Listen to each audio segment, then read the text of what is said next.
tells you how capable you are in terms of meeting the customer requirement. Six Sigma is a metric that tells you how much capable you are in terms of meeting customer requirement. If my Sigma levels are very high, let's say Six Sigma, then I am highly effective. And Mr. Vinod has already mentioned, there will be less defects or zero defects, and the benchmark value is 3.4 DPMO. What is DPMO? Defects per million opportunity. I produce 1 million products. How many defects are possible? At the maximum 3.4. I produce 1 million product. At the maximum, I can see only 3.4 defects. That is the level of capability you achieve once your process is operates at a Six Sigma level. So Six Sigma can be considered as a metric or a measure of capability. Six Sigma is a problem-solving methodology.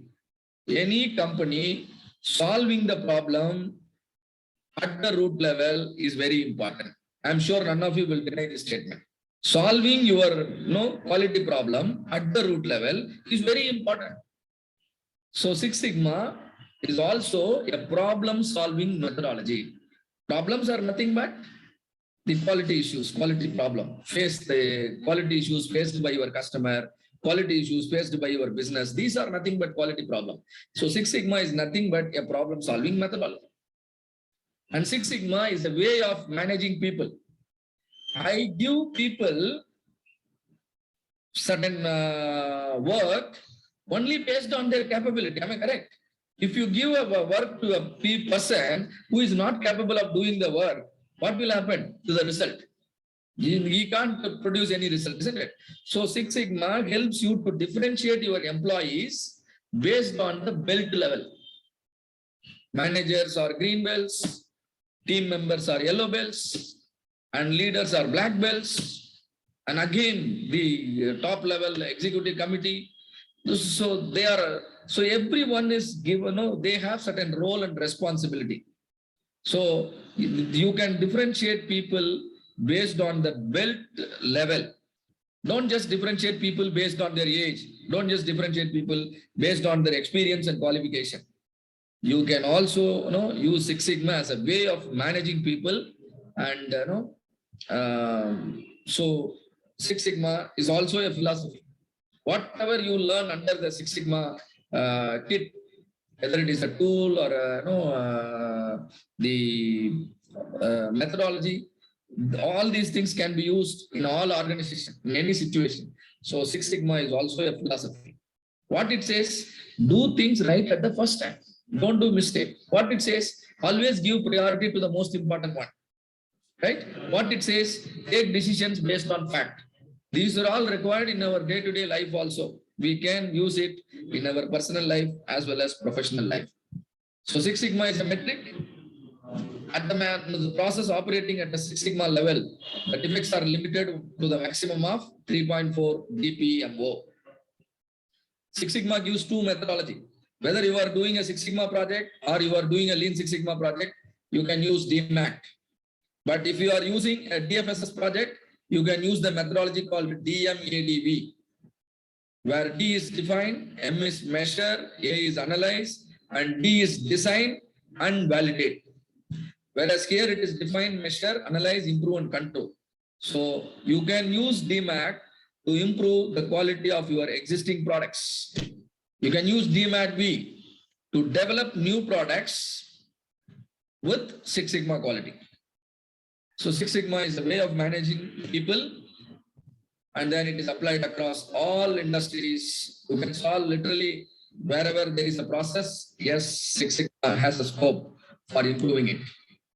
So it assures sustainable, predictable, and desirable profit growth for your company, right? So we all know profit is traditionally we know profit is price minus cost. But for Six Sigma model or operational excellence model, profit is revenue minus all your expenses minus investment and minus taxes. Legal compliance is also important, isn't it?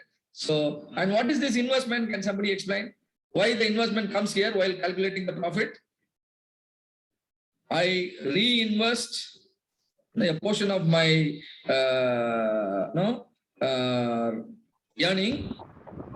income, right? Capital So, investment. yes.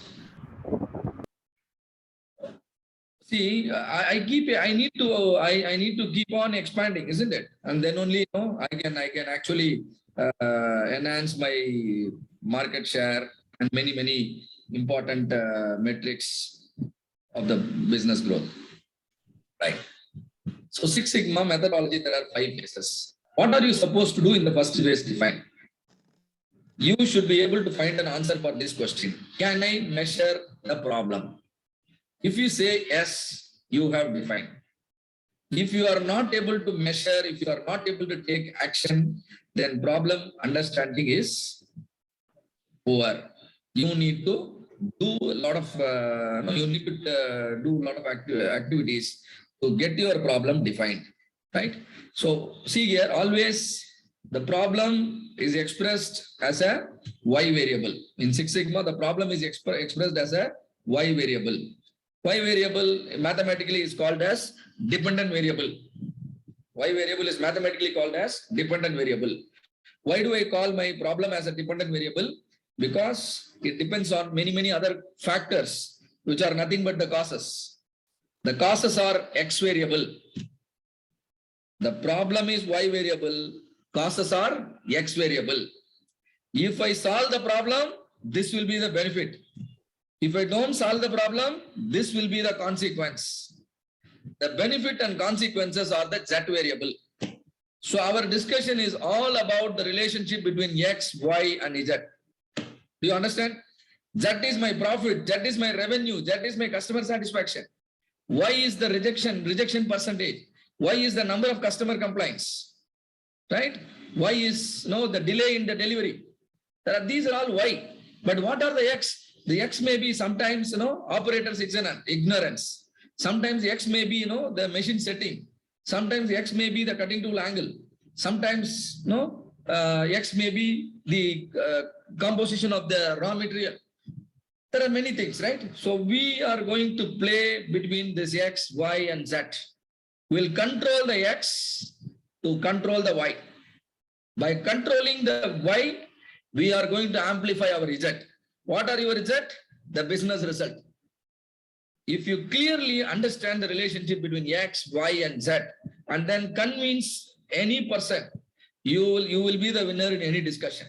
Whether it's a business meeting or a presentation, or you sit for an interview, or you go for negotiating a new business, definitely the result will be in your favor if you talk connecting the X, Y, and Z. And this understanding is called define. Right? Understanding to certain level is green belt, further deeper is black belt, and much more deeper and to the organization level. You understand the problem and express the problem, and then you are able to convince the CMD of the company. Now you are a master black belt, right? See, if you talk to people at the down level, you can talk to them for hours together. Am I correct? If you go to general manager, you can talk to them for a few minutes. But if you go to the chairman of the company, how much time you can talk to him? You can only talk to him for 10 or 15 seconds.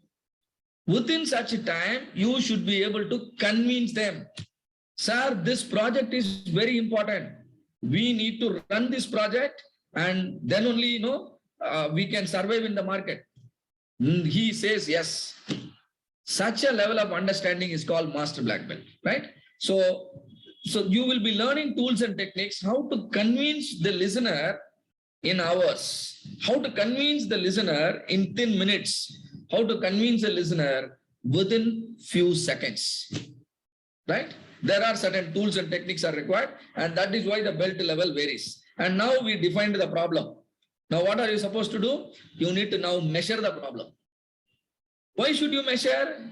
Because you want to understand the intensity of the problem. If you go to a doctor, sir, I have a problem. After listening to you, after understanding the pain metric, the doctor will ask you to diagnose. Am I correct? He will ask you to do some diagnosis. It can be a MIR, or it can be a blood sample test, or it can be any test. What is the doctor is doing? He is measuring your problem. Whatever you convey, is it true or not? Doctor is verifying for himself. Am I correct or not? I need some yes or no. Yes, yes.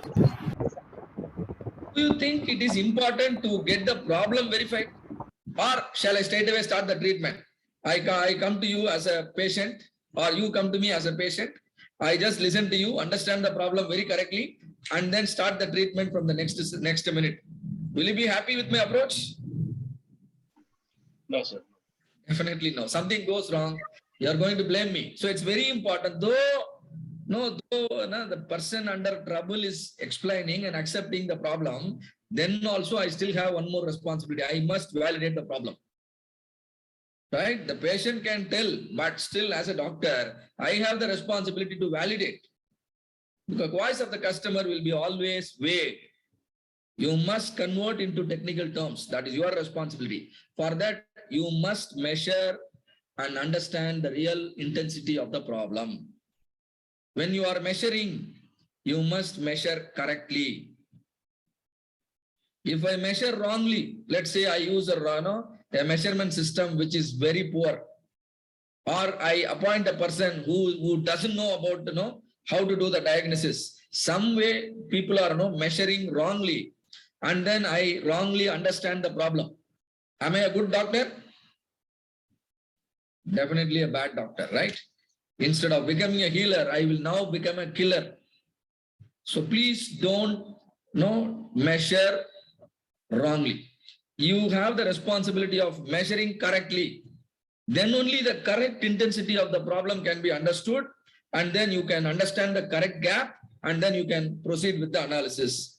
So for in the measure phase, you must validate the measurement system.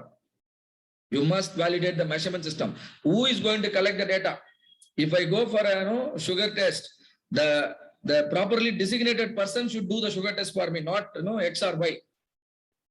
Right? So that measurement system means the person who is involved, the equipment that is used, the kind of method that is used, and everything is called the measurement system. Even the environment is also part of the measurement system. So everything as a system, you must validate. If the measurement is going to be free from error, you understand the correct intensity of the problem, and then you can move on to the next stage, right? Analyze phase. And the outcome of the measure phase is called baseline performance. Outcome of the measure phase is called baseline performance. Where do I stand as of now in terms of sigma level, in terms of defect percentage, in terms of BPMO, in terms of PPM, in terms of CPCPK, in terms of PPPK, in terms of yield, rejection, in terms of some metric. Ultimately, I want to understand the intensity of the pain, right? And now I move on to analyze phase. Now, what am I supposed to do? I want to control the why. If I want to control the why, I must understand the root cause.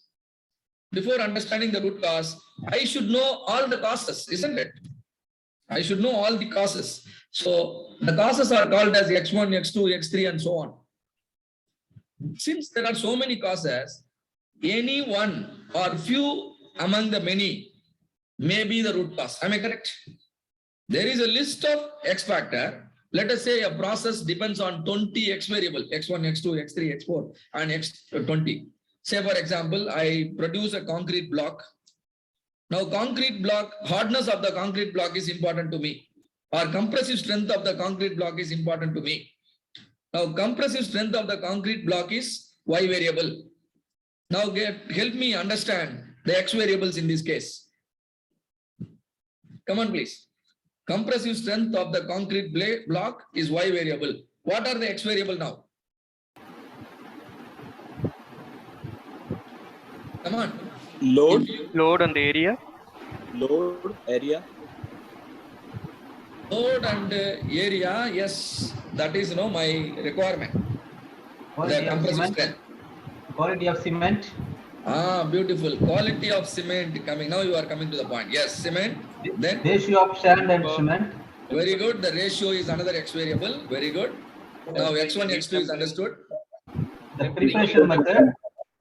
Beautiful. Preparation method. Yes. The experience of the masonry worker. Very good. The skill of the grading of concrete. Fantastic. The Grading amount, of concrete. Testing of concrete block. Yes. So many X variable, right? The steel ingredient I use, the sand, the amount of sand I mix, how do I mix, and how do I allow it to dry, the time I give it to dry, and there are everything is an X variable. Only by controlling the X variable, I can control the Y variable. At present, in my factory, my factory is manufacturing concrete blocks. In my current process, the compressive strength of the concrete block are not as per the requirement of the customer. Now, a lot of concrete blocks are coming back.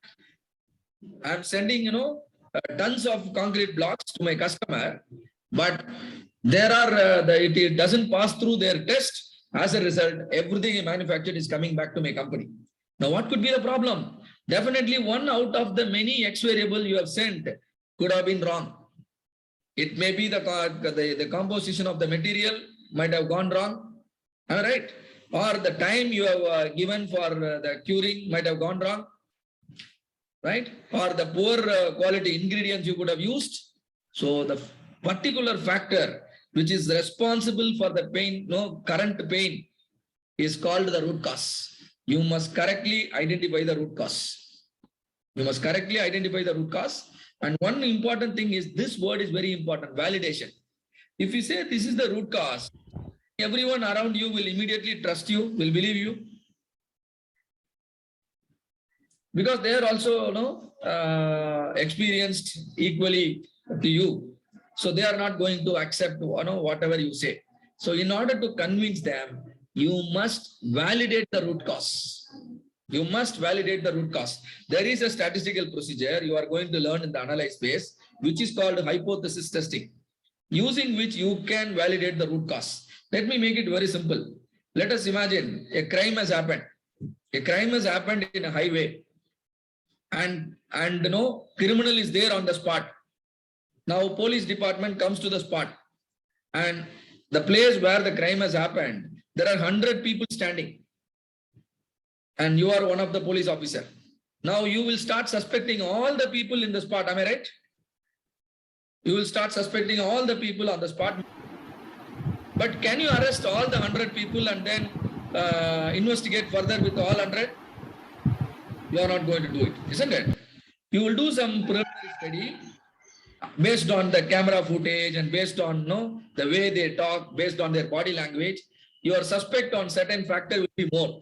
Your suspect on certain people will be more. Maybe some 5 or 6 people you will have more suspect. Those 5 or 6 people, you will take them to the station and do a thorough investigation, right? Same way, since there are so many X factors, with some initial brainstorming and then the cause and effect analysis, with the simple tools, we will shortlist the list from many to few. Then for those few factors, we will go for the validation. See, our judicial system also works in the same manner. You know the person is the criminal. You know the particular individual is the culprit. You have produced him in the court.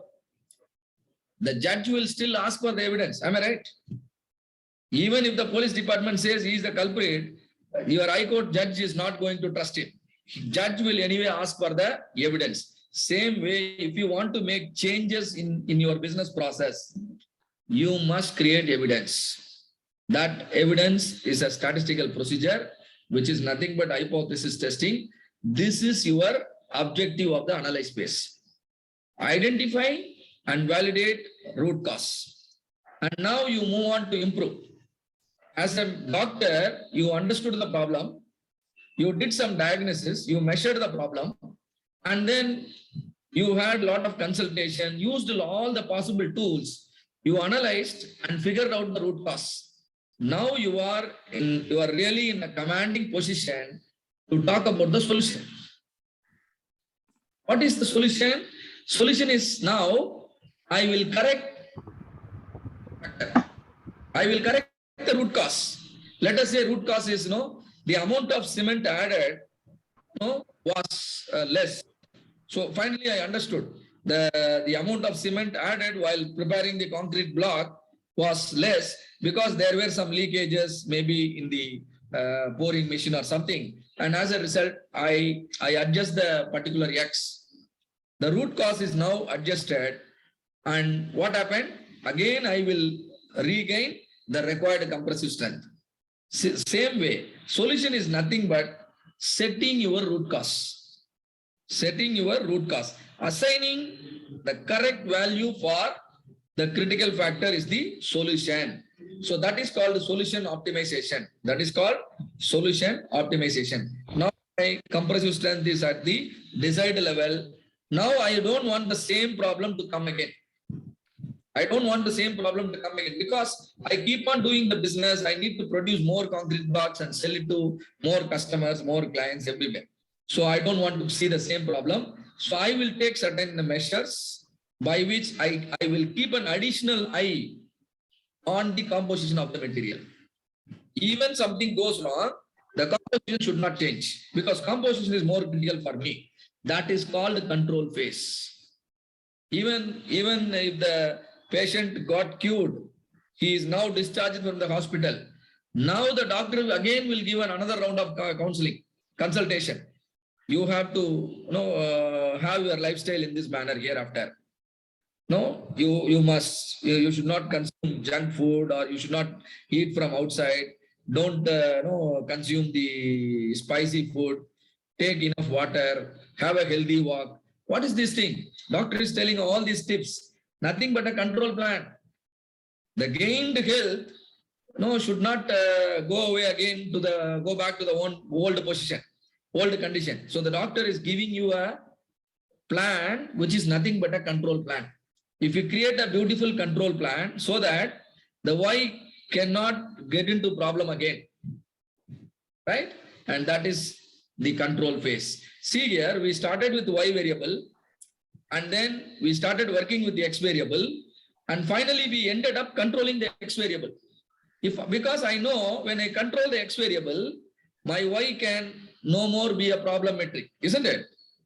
So controlling the X to control the Y is called Six Sigma way of problem solving. This is called experience. This is called the maturity. The way you look at the problem, perspective completely changes, right? You don't need, if you want to control the Y, you control the X, that's all. And for every phase, defined phase, there are, yeah. Sir, actually you told some measures also called as something different. Come again, measures? Measures also called as some name you told me. I'm not getting you actually. Which Yeah, he's talking about baseline performance, I believe. Baseline performance, yes. Say for example, in your company, your defect levels are 10%. Okay. Levels are 10%. That means when I produce 100 units, 90 units will pass through the quality checking comfortably. But 10 units will get rejected. Am I correct? Okay, correct. You are saying 10%. But I am coming to your factory as a consultant and select some sample, and I realize that your defect levels are not 10%, your defect levels are 18%. What was your assumption? 10%. But what is my finding? 18%. Now, which is correct? 10% is correct or 80% is correct? Come on, I need an answer. 10% for myself only I know, sir, about my product. Okay, but I came as as an outsider, as a consultant. I came, and then you only given me the access. I actually studied the process, collected the data, And according to the data, it is 18%. Now what is the current, correct defect percentage? 18 only. This is called baseline performance. Okay. Thinking that it is 10%, but actually there is 18%. It can be the other way also. You might think 18%, but reality may be 10%. So when we get the correct baseline only when we measure correctly, right? So data collection and how we collect the data is very important. And anyway, sometimes you may say 10 and reality may also be 10. And everything is possible. I'm only and this is called baseline performance. Baseline The performance. measure phase is baseline performance. Got it? Good. So now, in order to carry out these phases, define, measure, analyze, improve, and control. See here, you can't skip any of the phase. Suppose I skip the measure phase, jump to the analysis directly, then chance that my project can fail will increase. I don't want my project to fail. I always expect my projects to produce results as per the plan. So I will go through these 5 phases without skipping anything and then following all the procedure carefully, all the steps. And for every phase, there are 3 steps. First step in define phase, generate project ideas. Nothing but identify the problem identification. There are 100 problems in my company.